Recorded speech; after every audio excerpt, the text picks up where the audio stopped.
Hello बच्चों, कैसे हो? Good morning. उम्मीद करता हूँ आप सब अच्छे होंगे।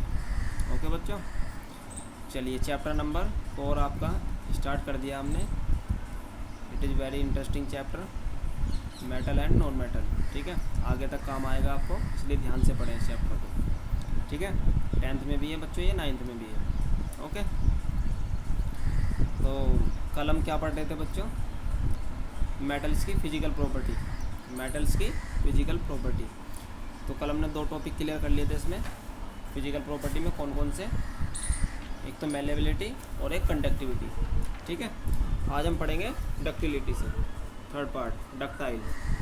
ठीक है, डक्टाइलिटी ये ऐसी प्रॉपर्टी होती है बच्चों मेटल्स की, जिसमें हम किसी मेटल को पतले पतले वायर्स के रूप में कन्वर्ट कर सकते हैं, मतलब उससे कोई पतली वस्तु बना सकते हैं। थिन, देखो इसमें लिखा भी है, the property by which a substance can be drawn into thin wires are called ductility. Okay, अब मेटल्स में पढ़ते हैं क्या लिखा है इसमें। Metals are generally ductile. Metal तो जनरली डक्टाइल होंगी ही होंगी, क्योंकि मेटल्स को ही हम पतले पतले वायर्स बना सकते हैं। ठीक है, बट कुछ नहीं होती, जैसे फॉर एग्जांपल जो नहीं होती, but zinc, arsenic and antimony are non ductile metal. Zinc, arsenic and antimony कैसी मेटल है? Non ductile. ठीक है, for example metals like aluminium and copper are use to make electrical wire. ये कैसी है? डक्टाइल मेटल है।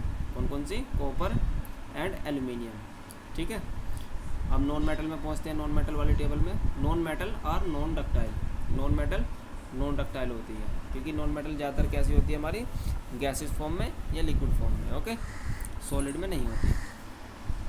Next है आपका इसमें सोनोरिटी। सोनोरिटी में पढ़ना है बच्चों आपको। सोनोरिटी को मतलब किसी वस्तु का को बजाना, आवाज़ के साथ बजती है ना वो। जैसे आपने देखा होगा स्कूल बेल, स्कूल की जो घंटी है, जब वो लगती है तो वो दूर तक सुनाई देती है आपको। तो ऐसे गुण को क्या बोलते हैं? सोनोरिटी। तो इसमें ये लिखा है, the property by the virtue of which a substance can produce a deep or ringing sound, आवाज़ के साथ बजे या आवाज़ करे, ऐसे गुण को क्या बोलते हैं? सोनोरिटी। अब मेटल्स में ये गुण कैसा होता है, यहाँ से पढ़ेंगे अब। Metal produce a typically metallic and pleasant sound. होता है ना, तेज आवाज़ के साथ सुनाई देती है आपको। ठीक है, और नॉन मेटल्स में, non metals are generally non sonorous. Non metal general basically क्या होती है बच्चों? Non sonorous. ये होती नहीं है ऐसी। ओके, ये गुण नॉन मेटल में देखने को नहीं मिलता। नेक्स्ट आपका लस्टर। लस्टर को बोलते हैं बच्चों हिंदी में चमक। धातुओं में चमकता, किसी भी वस्तु में चमक कैसी है? It is the property of material due to which they reflect shining light from the their surface. कभी कभी आपने देखा होगा ये जो गोल्ड सिल्वर होती है, ठीक है, ये अपने सरफेस पर लाइट को रिफ्लेक्ट कर देती है, तो इससे क्या होगा? इसमें चमक उत्पन्न होती है। देखते हैं ना आप, जितने भी सोने के मेटेरियल ज्वेलरी शॉप पर जाओगे तो उसमें चमक दिखती है आपको, हीरे में, डायमंड, मतलब डायमंड में, और गोल्ड में और सिल्वर में। ठीक है, चांदी जिसे बोलते हैं। तो ये उसमें चमक होती है किसके कारण? लस्टर के कारण, मतलब लाइट रिफ्लेक्टिंग के कारण। ओके, अब मेटल्स में ये गुण कैसा है? All metal are luster. जितनी भी सारी मेटेरियल्स हैं हमारी कैसी होती है? लस्टर्स। फॉर एग्जांपल देखो, एग्जांपल वही है इसमें, gold, silver, copper and platinum. ये वस्तुएं में, इन वस्तुओं में चमक होती है। नॉन मेटल में क्या होगा? Non metal are usually dull. ठीक है, but graphite and diamond are iodine are lustrous in their surface reflect shine. कुछ ही होंगी इसमें, सारी नहीं होंगी, कुछ ही होंगी। और मेटल्स में क्या है? All metal are lustrous, but non metal are not lustrous. होती है, कम होंगी, बट कौन कौन सी? Graphite and diamond and iodine are lustrous as their surface reflect shine. Okay बच्चों, नेक्स्ट है इनका फिजिकल स्टेट। मेटल और नॉन मेटल का फिजिकल स्टेट कैसा है, भौतिक अवस्था, वो पढ़ते हैं। Most of the metal are available in solid and room temperature. जितनी भी बच्चों आपकी मेटल्स होती हैं वो रूम टेम्परेचर पर सॉलिड स्टेट में होती हैं, मतलब ठोस अवस्था में। ठीक है, एक्सेप्ट मरकरी। ये लाइन बच्चों अंडरलाइन नोट करके याद कर लेना इसको। Except mercury, Hg। Except Hg देखा होगा ना, जब बुखार नापते हैं जिस थर्मामीटर से, उसमें Hg होता है बच्चों, मरकरी। ठीक है, except mercury which is found in liquid state at room temperature. कमरे के ताप पर ये लिक्विड स्टेट में होती है मरकरी बच्चों। ओके, नॉन मेटल्स में पढ़ते हैं अब। Non metals are available in all these 3 state of example. कौन कौन से?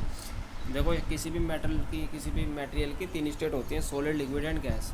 ठीक है, मेटल्स क्या होंगे जनरली? सॉलिड होंगी ज़्यादातर, केवल इसको छोड़कर मरकरी को। बट नॉन मेटल क्या होगा? तीनों स्टेट में फॉलो, तीनों स्टेट में अकर होती हैं। कौन कौन सी? सॉलिड में भी, लिक्विड में भी, गैस में भी। जैसे for example carbon, sulphur and phosphorus are solid at room temperature. ये कैसी है? सॉलिड है रूम टेम्परेचर पे। Nitrogen and oxygen are gases, ये गैस स्टेट में है। और bromine is a non metal which is liquid at room temperature. तो तीनों स्टेट मिल गए ना इसमें। तीनों स्टेट कौन कौन से? सॉलिड, ये रहा सॉलिड, और लिक्विड, ठीक है, सेकंड नंबर पे, और थर्ड नंबर पे नहीं, ये वाला गैस है बच्चों, ये गैसेज और ये लिक्विड। सॉलिड, लिक्विड, गैस ही होती है 3 स्टेट। ठीक है, तो मेटल्स हमारी तीनों स्टेट में मिलती है। नेक्स्ट है आपका इसमें हार्डनेस। हार्डनेस को बोलते हैं बच्चों कठोरता। मेटल्स कठोर होती है या मुलायम होती हैं, ये कैसी होंगी? तो मेटल्स कैसी होती हैं बच्चों? मेटल्स आर जनरली हार्ड तो होती हैं, देखा भी होगा आपने। गोल्ड, सिल्वर, चांदी, प्लेटिनम, आयरन, लोहा, मतलब ये सब क्या है? सॉलिड है और काफ़ी हार्ड भी होती है। ठीक है, metals are generally hard at room temperature, but कुछ नहीं हो, सारी नहीं होंगी, कुछ ही होंगी। But sodium and potassium are soft metal, ये सॉफ्ट होती हैं बच्चों। They can be cut with knife. इस लाइन को याद रखें, ऐसा पूछ लेता है कि कौन सी मेटल्स को चाकू से हम काट सकते हैं। कौन कौन सी को काट सकते हैं? सोडियम और potassium.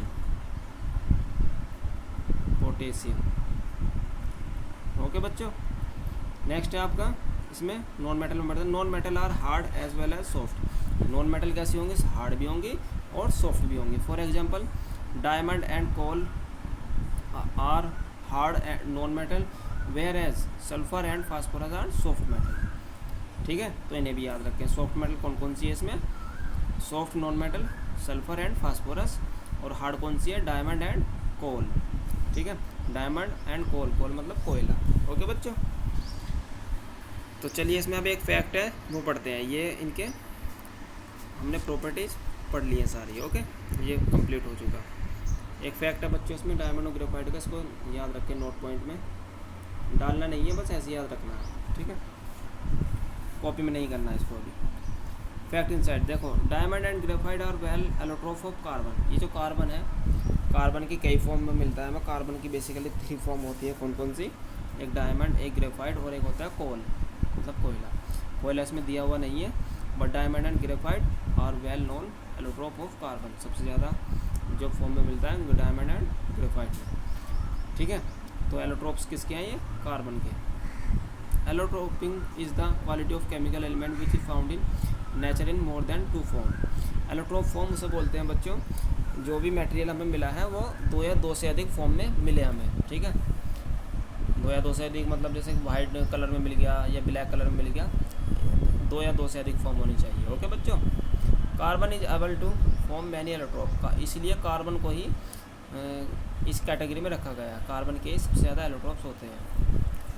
Other than carbon, sulphur, oxygen, phosphorus, nitrogen, organic जितने भी हैं, ये सबके कुछ ना कुछ एलोट्रोप्स होते हैं हमारे। ठीक है, and some metal like tin, iron, cobalt in specific condition are also able to form allotrope. होते हैं इनके भी है, बट आपको किसके याद रखने हैं? कार्बन के। एलोट्रोप्स ऑफ कार्बन कौन कौन से हैं? Graphite and diamond. तो ये फैक्ट था इसमें बच्चों, इसे याद रखें। ओके बच्चों, चलो आज के लिए हम इतना ही रखते हैं।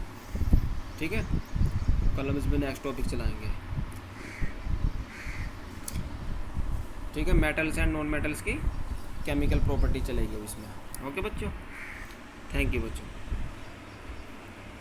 अभी कॉपी में नोट डाउन नहीं करना आपको। ठीक है।